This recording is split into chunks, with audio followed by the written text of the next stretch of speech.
Pablo, más allá de las intenciones o de lo importante que pueda ser y avanzar una ley, eh, por el momento un proyecto de ley o de reformas por lo menos, eh, ¿esto de qué manera se contradice con la realidad, tomando en cuenta que, por ejemplo, para el sector productivo, eh, hoy el país es realmente una situación, está en una situación muy complicada, y no me estoy refiriendo a la crisis económica, a la imposibilidad de la gente de comprar, la reducción de la compra, sino al no tener diésel, algo básico para la producción? Definitivamente, yo creo que hay que comprender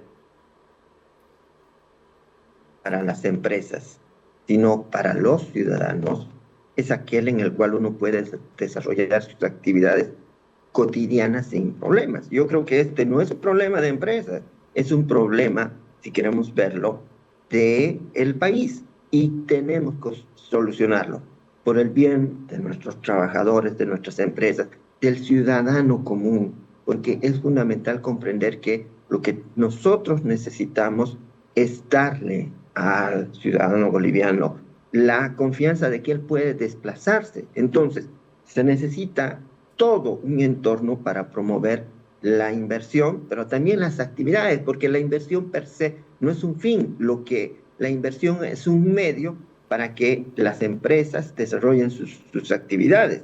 En esa línea, creo que esas filas que estamos viendo nosotros en las imágenes de acompañamiento son terribles y necesitamos enfocarlo como país. Yo la impresión que tengo al respecto es de que este problema supera más allá de cualquier gobierno, lo estamos viendo y hay que ir a la raíz. Yo no soy experto en el área de combustibles, pero sí puedo decirle que todo esto genera un perjuicio grande a la producción, al ciudadano, y necesitamos estabilidad macro, estabilidad en la provisión de energía, y hablamos de un concepto amplio de energía, estabilidad en las reglas. Entonces, es un entorno y creo que va a ser fundamental comprender que además de las leyes, necesitamos la aplicación de las leyes y una narrativa que acompañe a esto. Yo creo que necesitamos comprender que esto no es una disputa entre A y B, sino es cómo hacemos que las condiciones para todos quienes vivimos en el país sean condiciones de habitabilidad, empleabilidad, emprendimiento. Si no, el país no va a poder progresar, lamentablemente, y con todo lo que eso significa. Pablo, han sido 53 días de bloqueo entre mayo y junio. A principios de año tuvimos otros 14. Han pasado ya 39 días desde que se dictó el estado de excepción, por lo tanto no hay bloqueos en el país. Afortunadamente todavía no hay derrumbes, no hay nada que haya complicado la transitabilidad. La anterior semana desde YPFB decían, el tema es que la marea está alta y el buque no puede atracar. Bueno, ya pasó una semana desde que dijeron, ya volvió toda la normalidad. Obviamente no pretendo que usted me explique por qué está pasando, por qué hay escasez de diésel, pero lo que sí me gustaría que con todo este recuento de días que le hacía, ¿cuánto tiempo le toma a la industria, a la economía, recuperarse de este parate que significó los bloqueos, pero también de este otro parate que significa 39 días y que el diésel todavía no hay en la cantidad que se requiere? Para el trabajador por cuenta propia, para la persona que vive el día, esto no se recupera. Lamentablemente son días que se perdieron y se perdieron. Es posible que para otro tipo de empresas y para otro tipo de actividades esto pueda ser recuperable, pero yo creo que ahí es fundamental comprender el daño. Uno, la situación precaria en la que nosotros ya estábamos. En el cálculo, en las cifras que nosotros hicimos de cálculo, algo que se llama en términos técnicos nowcasting, que es tratar de comprender qué está pasando con la producción, porque la última información que tenemos es de diciembre del 25 del año pasado.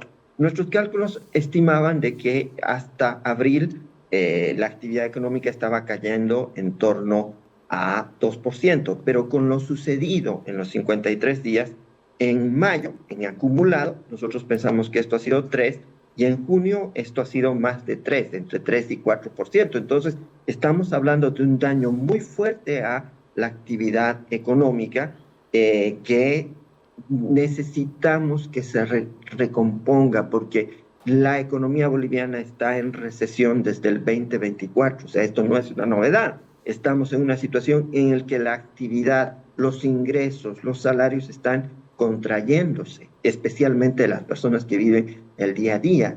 Tenemos que hacer un esfuerzo país, no es un esfuerzo solo de empresarios, no es un esfuerzo solo de trabajadores, no es un esfuerzo solo del gobierno, tiene que ser un esfuerzo país para recuperarnos. Estamos en modo sobrevivencia desde el año 2020, desde la pandemia. Entonces, yo creo que algo que necesitamos todos es un ambiente más propicio para hacer las actividades diarias. No estoy hablando ni siquiera para temas específicos económicos, para que nuestras actividades diarias no sean de decir, oye, ¿dónde puedo cargar gasolina? Yo ayer estaba con poca gasolina y resulta de que veo la inquietud, la vivo a nivel personal, la inquietud de cargar gasolina, porque digo, ¿a qué hora tengo que pasar para que haya gasolina? ¿Habrá acá? Entonces, es un problema país. Yo creo que es fundamental comprender de que este no es un problema del gobierno.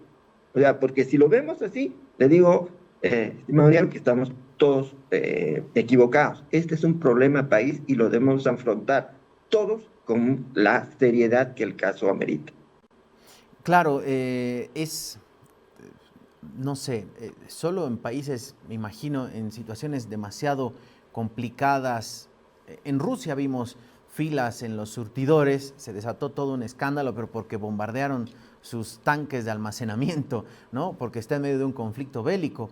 Y acá el tener que estar con esto de en qué surtidor no habrá fila, en qué surtidor habrá gasolina, o me pongo el despertador para ir 3 de la mañana porque sé que no voy a hacer fila, ni qué decir las personas que necesitan, o las empresas, personas que necesitan diésel, ¿no? Que para ellos es mucho más complicado. Sobre este tema, Pablo, quisiera que nos cuente cuál el cuadro de situación en la ciudad de Santa Cruz respecto a las filas. Hemos estado hablando con algunos empresarios, dirigentes de cámaras empresariales, nos contaban que, por ejemplo, el gerente de ANAPO nos dice esto ha superado cualquier otro momento, la escasez de diésel en plena cosecha de invierno. ¿Cuál es el cuadro de situación usted transitando?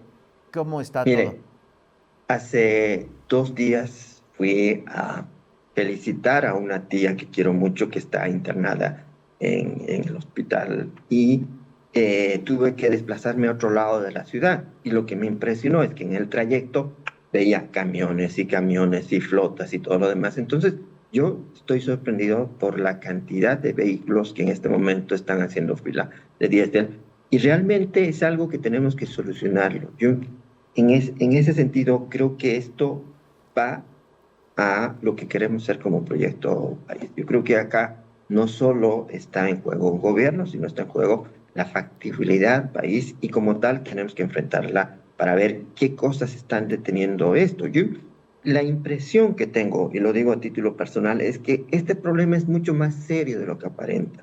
Eh, Había un profesor de economía que fue premio Nobel. Él decía, la mayor parte del iceberg está bajo el agua, como diciendo, mira, lo que nosotros observamos es solo la punta y probablemente existan muchas cosas debajo. Yo creo que va a ser fundamental el esfuerzo conjunto de gobierno, de asamblea y de todas las entidades también privadas, ciudadanas, para salir de esto, porque no podemos estar así. Yo creo que eso no es razonable, y si ya vamos a tener este apoyo del FMI que le comentaba, que nos va a dar cierta liquidez, entonces, bueno, por lo menos la parte económica yo comprendería que se va a mitigar en términos de presiones. Ahora, tenemos que ver cuál es la operativa. Una cosa que he descubierto en mi experiencia profesional es que muchas veces la operativa es crucial. O sea, ¿cómo hago que el diésel y la gasolina llegue efectivamente? ¿Qué cosas en términos de trámites, en términos de la logística, necesito cambiar? Y hay algo que probablemente no estamos viendo o no estamos avisorando en términos de cómo mejorar la provisión. Yo a nivel personal, como ciudadano, le digo, me sorprende, me asusta y me disgusta ver las filas de diésel y también estar pendiente de la gasolina, porque igual con mi esposa ayer, ella me decía, pucha, voy a tener que hacer que mi hijo venga a recoger el auto, que nuestro hijo venga a recoger el auto y vaya a cargar gasolina. A mí me parece inédito y este es un problema país. Pablo, ya que menciona el tema del Fondo Monetario, revisando el documento que nos alertaba, que ya está disponible en la página justamente del FMI, habla de esto todavía no está aprobado, pero sí es algo que se ha llegado a diríamos, a un documento base, que todavía tiene que pasar por el directorio, pero que habla de 1.900 millones de dólares. Cuando la anterior semana el ministro de Economía había dicho entre 2.500 hasta 2.800. Esta variación de cifras en una semana, que puede ser mucho, poco para la economía, pero más allá de la información que no tenía completa el ministro, o eso preveía, pero al final fue otra la decisión, este tipo de, no sé si contradicciones o diferencias, asusta, por ejemplo, a la economía, que es también muy sensible a todo esto, y estas alertas empiezan a sonar y a nivel internacional eso desencadena en calificadoras y en otros temas. Es que ahí lo que hay que tomar en cuenta, ¿para qué se necesita la ayuda? Ayer en una empresa a la que proporcionábamos el servicio de información y análisis económico, yo les decía, miren, nosotros necesitamos estos dólares fundamentalmente para ayudar a la población vulnerable. O sea, esto es fundamental recalcar de que estas ayudas deben estar orientadas a la población vulnerable. Me alegra sinceramente, de que el FMI diga que esto está orientado a ellos. ¿Por qué?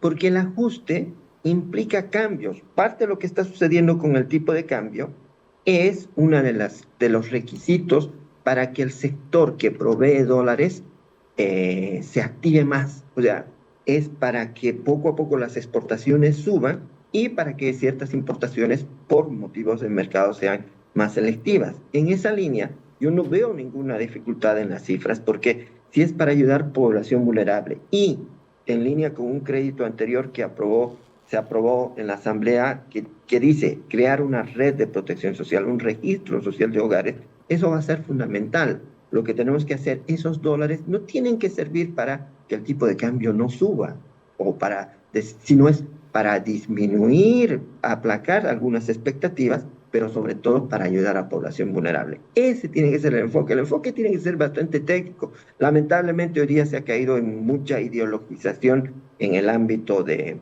la discusión de política pública y eso no está bien porque necesitamos, o sea, si yo tengo un problema de salud, lo que necesito es una prescripción médica que me diga usted tiene que hacer esto, esto, esto. No debería cerrarme a decir por qué voy a ir al médico, mejor que no vaya al médico, por qué me voy a vacunar, por qué no voy a tomar este remedio. Entonces, yo creo que ahí hay que desmitificar lo que es hoy día un acuerdo con el Fondo Monetario Internacional, que es una institución creada en 1945 para este tipo de situaciones en los países. Entonces, eso es fundamental aclararlo. Yo no veo ningún problema con la discrepancia porque hay 1.900 más otros 5.000 millones y con eso podemos pasar. Necesitamos que eso sea bien empleado, necesitamos que eso se dirija a la población vulnerable y que los ajustes que tienen que hacer se hagan. Hacia adelante tenemos muchos ajustes que hacer porque las cosas, si queremos que funcionen bien, tenemos que cambiar y cambiar para bien. Volviendo al tema de la inversión que hablábamos al inicio, yo creo que el problema del país es que hemos estado oscilando entre uno que dice pongamos impuesto de 80% y otro que dice no, pongamos impuesto de 5%. ¿Por qué no ponemos un impuesto que sea razonable al nivel que lo hace el mundo para que los beneficios se queden acá? Entonces, tenemos que hacer muchos ajustes y estos ajustes son más bien de sentido común. No son que son ajustes del FMI, son ajustes de esto y lo otro. No, necesitamos ajustes de sentido común, estimado Diego. Pablo, ¿qué señales debe dar el gobierno para, diríamos, que no ocurra con los recursos frescos que llegarán del Fondo Monetario Internacional lo que pasó en la Argentina el 2018, cuando el Fondo Monetario hizo el préstamo más grande en la historia de esa entidad a la República Argentina, en ese momento presidida por Mauricio Macri, y de 45.000 millones de dólares, es una cifra realmente impresionante, y que básicamente entró por un lado y se salió por otro lado, con la famosa fuga de capitales, los capitales golondrina, y todos esos dólares frescos no pudieron ni siquiera parar la subida del dólar. ¿Qué debe ocurrir para no repetir ese error que ocurrió en Argentina, salvando todas las diferencias de monto, de país y de realidad? Es que Argentina fue reincidente, eso es importante que le diga. El año 2001 recibió el blindaje, que eran como 30.000 millones de dólares, y que igual justo el 2002 se sale del régimen cambiario de convertibilidad.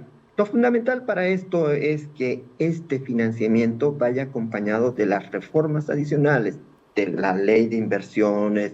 Hay que ver el tema de hidrocarburos, y el tema de hidrocarburos es crucial por su efecto en generación de energía. En este momento estamos preocupados por el diésel, por la gasolina y eventualmente por el gas. Y si nuestra energía eléctrica se hace con generación térmica que viene del gas, ese es uno de los temas cruciales que hay que discutirlos ya en términos de las acciones que debemos tomar. Entonces, no es suficiente. Yo creo que Argentina nos ilustra que la ayuda financiera es una parte, es una condición necesaria, si ustedes quieren, pero no es suficiente. Necesitamos previsibilidad, necesitamos que se hagan los ajustes del caso, los ajustes con sentido común, que es fundamental comprender para que la economía vuelva a reactivarse, para que la economía pueda generar los dólares que se requieren en este momento. Entonces yo creo que es una llamada de atención oportuna, recordar que el financiamiento externo por sí solo no es suficiente para la recuperación. Necesitamos toda una agenda